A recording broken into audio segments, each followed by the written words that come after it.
Hello Aquarians, good morning. And today is June 2, 2026 and andito naman ako nagbabalik para basahin sa inyo ang inyong mga kapalaran.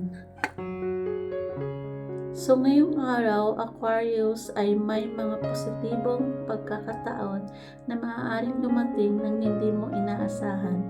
Magtiwala sa iyong kakayahan at huwag matakot sumubok ng bagong idea. Ang iyong pagiging malikhain ay magiging susi sa iyong tagumpay.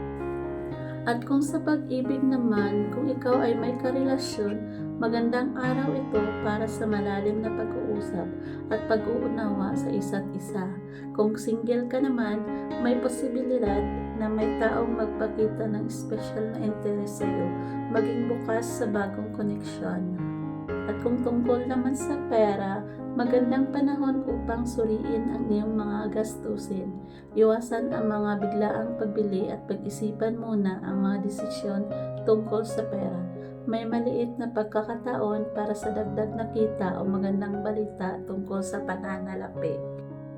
At sa career naman, maaaring mapansin ng iba ang iyong sipag at dedikasyon. Huwag mag-atubiling ibahagi ang iyong mga idea dahil may potensyal itong magbukas ng bagong oportunidad. Ang pakikipagtulungan sa ay magiging At sa mga lucky signs naman, lucky number 8, 17, 23, lucky color sky blue, lucky time 2 p.m. to 4 p.m., lucky direction silangan.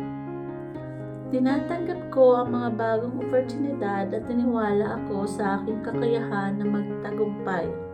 Magandang araw Aquarius, naway mapuno ng swerte, pag-asa at positibong enerhiya ang iyong June 2, 2026.